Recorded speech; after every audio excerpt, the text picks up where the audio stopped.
Assalamualaikum warahmatullahi wabarakatuh. Kita berjumpa lagi pada pertemuan untuk skill lab online pada hari ini. Di sini kita akan membahas tentang monitoring intake dan output cairan, khususnya pada kasus-kasus kegawat daruratan. Baik, sebelum masuk ke subtema dari pokok bahasan tersebut, kita mungkin akan sedikit mereview terkait dengan faktor-faktor yang mempengaruhi kejadian dari kehilangan cairan tersebut.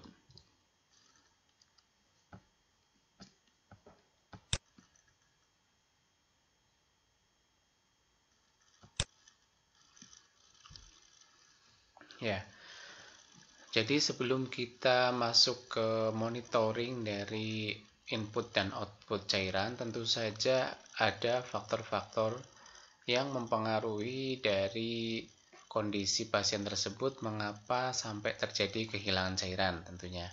Jadi ada banyak faktor dan penyebab dari seseorang individu tersebut mengalami kehilangan cairan. Ya, contoh kasusnya yang pertama bisa terjadi karena perdarahan pada sistem gastrointestinal, ya, baik itu perdarahan di dalam ataupun di luar. Kemudian ada juga kasus dengan obstruksi intestinal yang mengalami gangguan pada obstruksi di dalam sistem gastrointestinal. Kemudian ada kasus peritonitis, ya, kemudian akut pankreatitis, di mana pasien ini akan mengalami gangguan di pemenuhan kebutuhan cairan. Kemudian kasus-kasus diare berat, ya, kemudian gangguan mual muntah yang berat, kemudian kasus dengan diabetes insipidus, ya, di mana kasus diabetes insipidus ini dia gangguan pada hormon ADH, sehingga pasien ini mengalami banyak sekali kehilangan cairan di tubuh. Kemudian ada juga kasus-kasus seperti kasus perdarahan yang diakibatkan karena kecelakaan, ya, kemudian jatuh dan yang lain, sehingga terjadi perdarahan yang masif atau perdarahannya banyak. Kemudian ada juga contoh kasus pada pasien dengan kombustio atau luka bakar. Ya, kasus kombustio atau luka bakar ini juga pasien ini beresiko mengalami gangguan atau kehilangan cairan, ya, cairan ataupun elektrolit. Ya, jadi ada banyak faktor yang menyebabkan terjadinya kehilangan cairan pada seseorang. Nah, dari faktor-faktor yang sudah tadi saya jelaskan di atas, ya, pengaruh dari kehilangan cairan yang terlalu banyak maka akan menyebabkan terjadinya atau gangguan pada penurunan perfusi, ya, darah yang menuju ke organ maupun ke jaringan. Ya, padahal tubuh kita itu sekitar 60% itu terdiri dari cairan. Kalau cairannya itu hilang, bisa berupa darah, kemudian atau cairan dalam tubuh hilang, maka otomatis perfusi darah yang menuju ke sel, ke organ, ke sistem yang lain akan mengalami gangguan. Ya, maka kalau dibiarkan terlalu lama akan terjadi yang namanya kegagalan sistem organ. Nah, yang berbahayanya lagi, apabila kegagalan sistem organ ini sudah terjadi, maka yang memperparah pasien tersebut adalah shock hipovolemik, ya, di mana pasien ini sudah mengalami gangguan di sistem organ sampai pasien ini mengalami penurunan kesadaran sampai shock. Nah, ini yang harus kita waspadai supaya pasien tersebut jangan sampai mengalami kegagalan atau kegagalan multi organ dan sampai mengarah ke shock hipovolemik.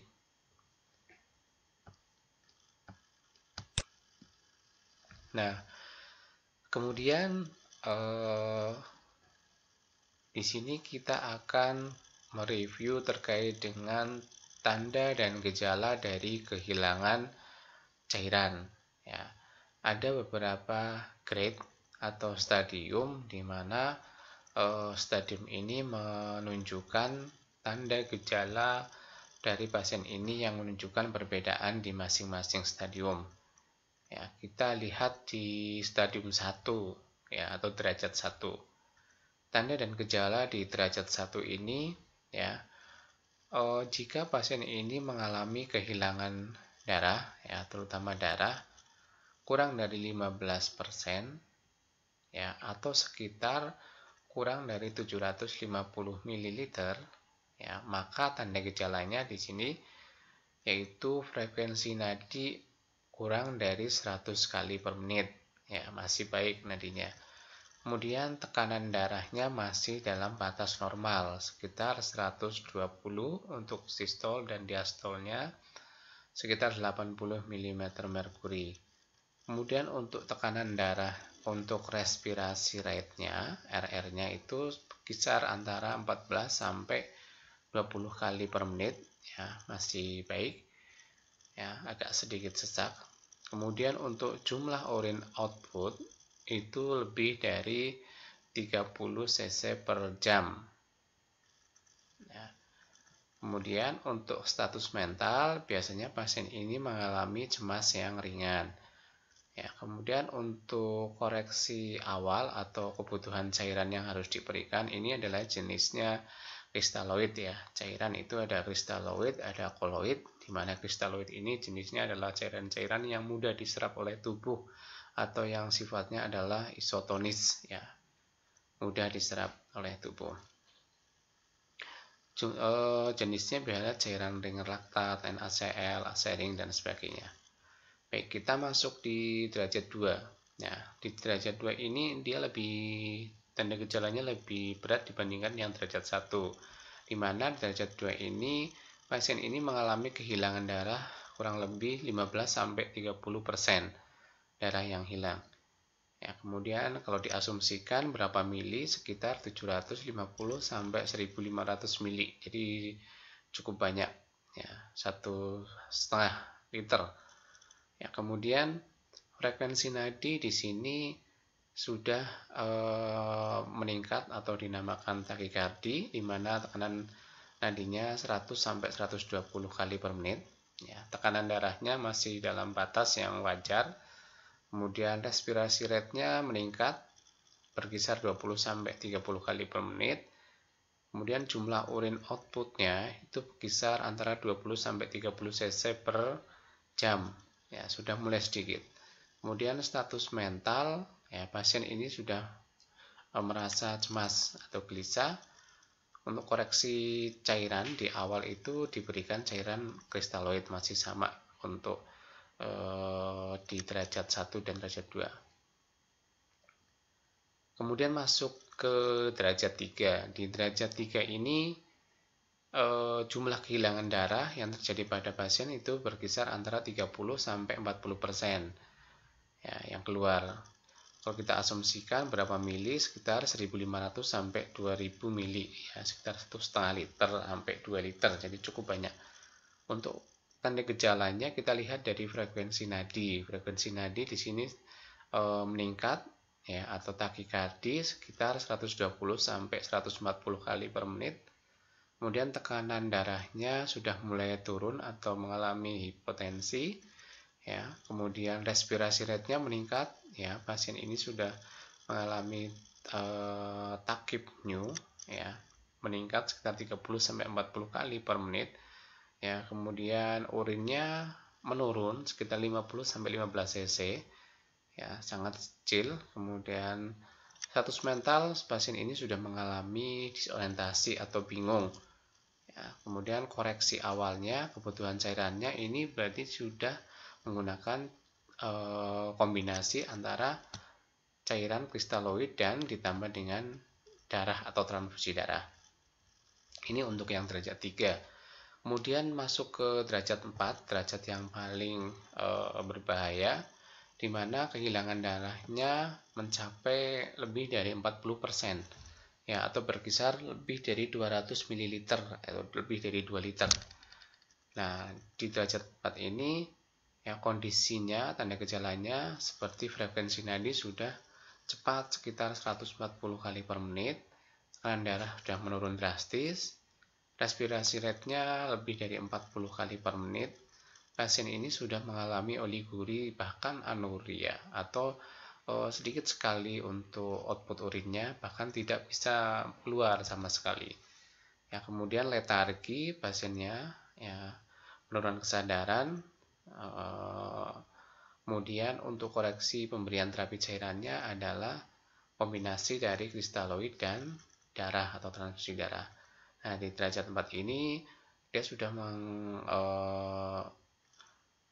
mengarah ke gangguan organ dan sudah mengarah ke shock hipovolemik. Nah, kemudian bagaimana cara penata laksanaan dari kasus-kasus gangguan kebutuhan cairan, ya, khususnya. Yang pertama tentunya kalau terjadi kehilangan cairan akibat perdarahan dan sebagainya, ya, maka langkah pertama adalah menghentikan perdarahan tersebut.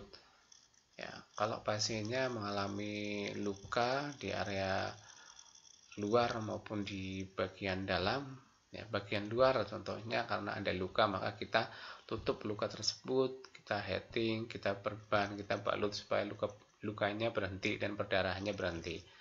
Apabila terjadi perdarahan di daerah abdomen, kita biasanya tidak bisa melihat.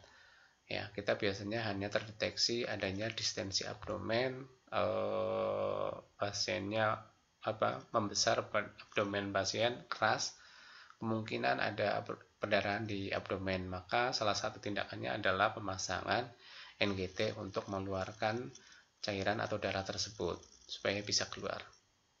Nah, yang pertama adalah menghentikan perdarahan tersebut. Kemudian yang kedua, kita kaji, kita catat jumlah dari kehilangan darah atau kehilangan cairan pada pasien tersebut. Ya, fungsinya di sini mengkaji dan mencatat, yaitu untuk menambahkan atau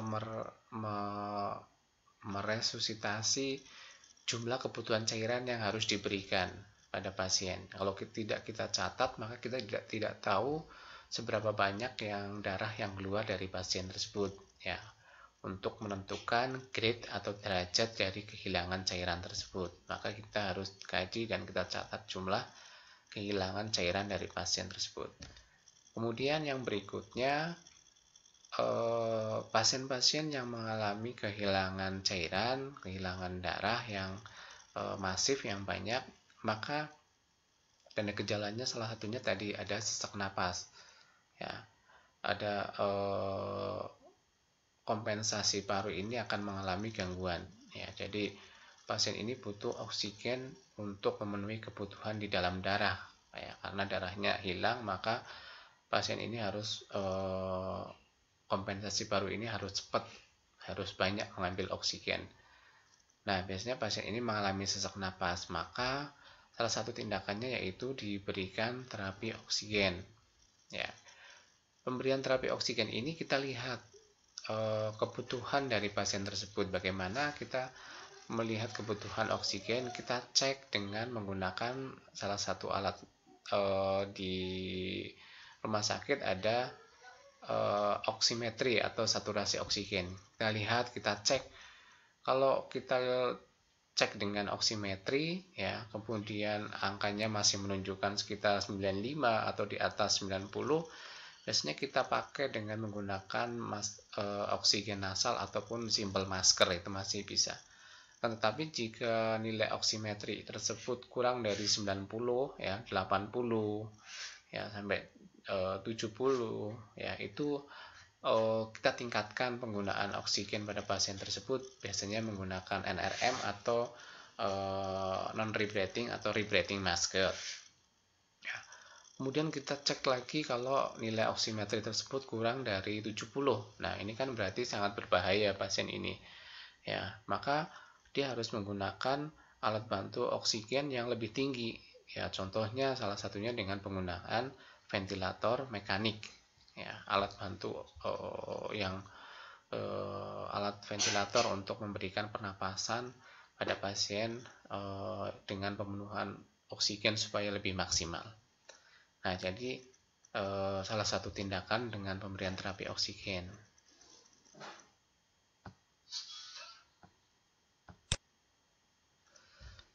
Oke, kemudian kalau sudah diberikan terapi oksigen, baik itu nasal, masker, simple, rebreathing, non-rebreathing, dan sebagainya, maka salah satu tindakan berikutnya adalah memberikan posisi semipolar. Nah, kenapa harus diberikan posisi semipolar? Di sini tujuan dari pemberian posisi semipolar ini adalah untuk memberikan untuk memaksimalkan ruang atau ekspansi dada pada saat kita sedang bernafas atau pada saat pasien bernafas, inspirasi dan ekspirasinya itu lebih maksimal. Jadi pengembangan dadanya lebih maksimal sehingga kebutuhan oksigen yang masuk itu lebih banyak. Nah, itu kenapa harus diberikan posisi semipolar.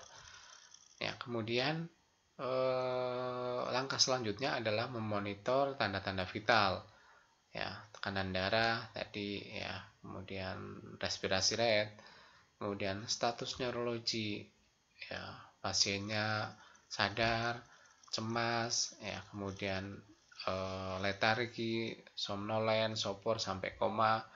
Nah, ini juga harus dicatat, harus dikaji setiap 30 menit sekali kita pantau apakah TTV-nya meningkat baik atau justru malah turun, ya, kemudian status tingkat kesadaran pasien, ya, kalau seandainya awal mulanya pasien ini tidak sadar, kemudian kita sudah berikan terapi, kemudian pasiennya ini meningkat tingkat kesadarannya atau GCS-nya, maka terapi ini kemungkinan berhasil tindakan tersebut. Ya. Kemudian jangan lupa kita cek atau kita observasi warna kulit dan CRT.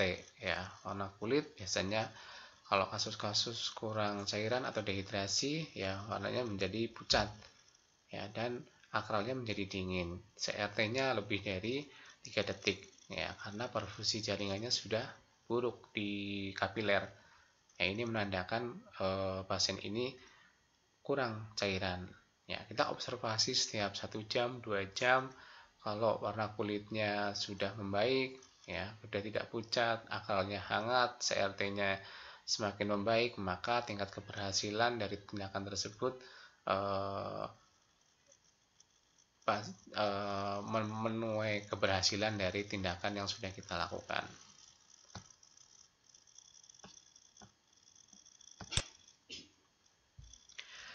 Kemudian tindakan selanjutnya adalah memonitor hemodinamik pasien. Nah, ini penting sekali untuk kasus-kasus kehilangan cairan, ya, perdarahan atau kehilangan cairan. Apa saja yang perlu dipantau di hemodinamik? Salah satunya adalah menilai CVP atau Central Vena Pressure. Ya, masih ingat untuk CVP, ya, Central Vena Pressure itu, ya, dia terpasang selang, pasien ini terpasang selang di area vena jugularis ataupun vena leher ataupun vena di area bahu, ya, terpasang SAN atau kateter, yang nanti kateter ini dia akan masuk ke dalam vena cava superior, ya, dekat dengan jantung.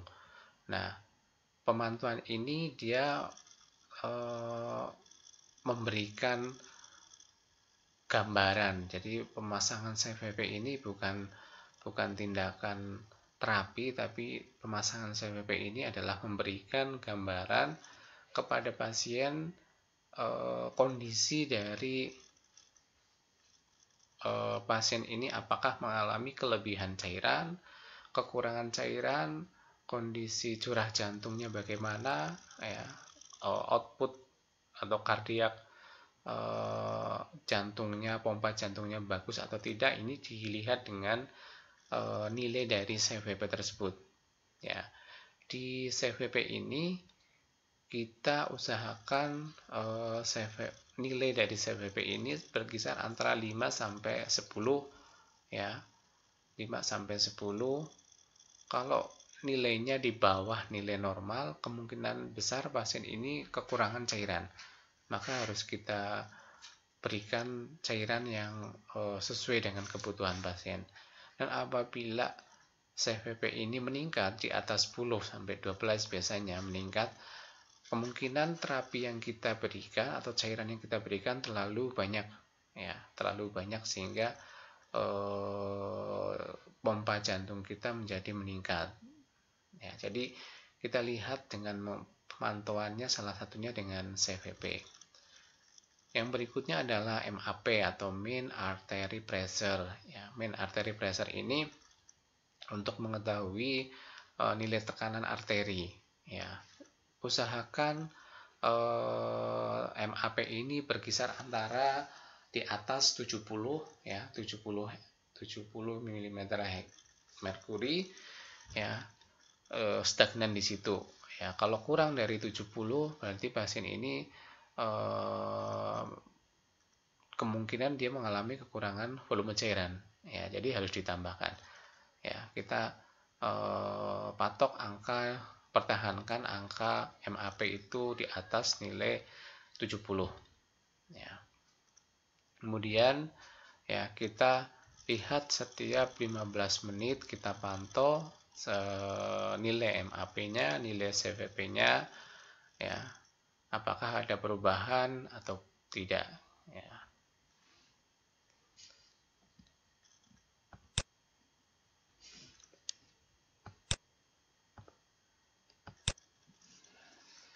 Baik, kemudian yang berikutnya memonitor intake dan output cairan. Nah, ini juga penting. Bagaimana cara memonitor intake dan output cairan pada pasien dengan dehidrasi ataupun kekurangan volume cairan, perdarahan dan sebagainya. Jangan lupa pasien-pasien tersebut harus dipasang down kateter atau kateter, ya, kateter urin. Ya, kenapa harus terpasang kateter urin? Ya, supaya apa? Untuk mengetahui jumlah urin yang keluar, ya, jumlah urin output yang keluar. Ya, masih ingat untuk menghitungan jumlah urin output, rumusnya untuk pasien dewasa 0,5 atau setengah sampai 1 cc per kilogram berat badan, ya, per jam. Ya, jika pasien ini berat badannya berkisar 50, maka dalam 1 jam itu urin output yang keluar adalah 50 cc.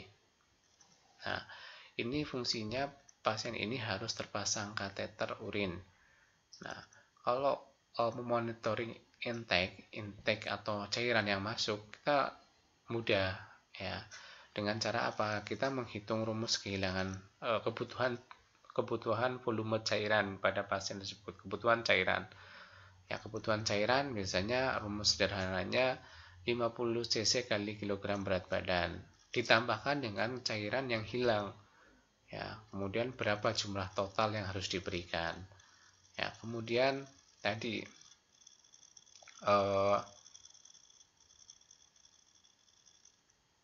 outputnya kita lihat dengan pemasangan kateter, ya, dengan ditampung kemudian nanti kita hitung.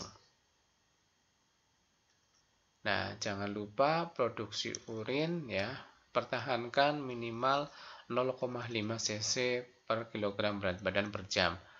Ya, kalau pasiennya urinnya masih sedikit, ya, kemungkinan cairan yang diberikan masih kurang. Jadi pasiennya masih mengalami dehidrasi.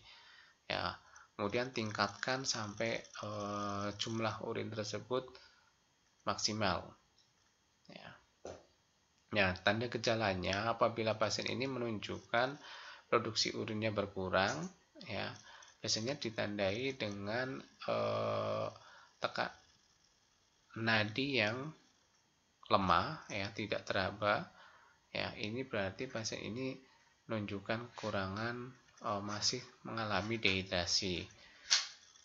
Nah, bila volume intravaskulernya cukup, tekanan darahnya sudah baik, nadinya teraba, dan tetapi produksi urinnya kurang dari 0,5 mg berat badan per jam, ya, maka biasanya tindakan berikutnya adalah dengan diberikan lasik, ya, pemberian lasik dengan dosis 20-40 mg, ya, di mana lasik ini adalah fungsinya untuk menarik cairan, ya, cairan sehingga produksi urinnya itu kembali ke normal.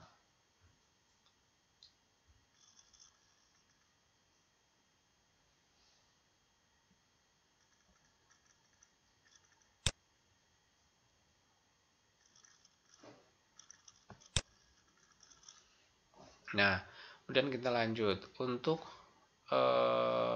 jika pasien ini mengalami perdarahan yang berasal dari gastrointestinal, maka perlu dicek untuk fesesnya apakah terjadi melena, ya, merahan, pasien ini mual muntah atau tidak, ya, dan gastrik drainase, yang dipasang NGT.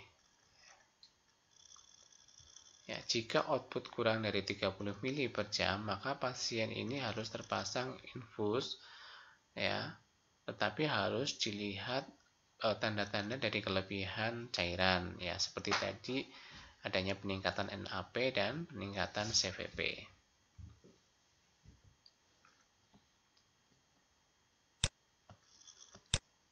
Ya, kemudian yang terakhir adalah dengan pemberian obat. Ya, obat-obat contohnya untuk obat dopamin atau norepinefrin secara IV, di mana fungsi obat ini untuk meningkatkan kontraktilitas atau daya pompa jantung sehingga dia kuat untuk memompa darah menuju ke semua organ, salah satu adalah renal. Ya, ini untuk sirkulasi dari cairan menuju ke ginjal, kemudian produksi urin di area renal. Oke, jadi tadi sudah kita bahas terkait dengan pemantauan tanda gejala dan pemantauan memonitor input dan intake. Ya, silahkan nanti mahasiswa untuk belajar, kemudian mencari referensi yang terbaru, ya, kemudian bisa untuk mencari beberapa studi-studi kasus terkait dengan materi tersebut. Baik, dari saya cukup. Nanti kita bisa diskusi di pertemuan berikutnya. Terima kasih. Wassalamualaikum warahmatullahi wabarakatuh.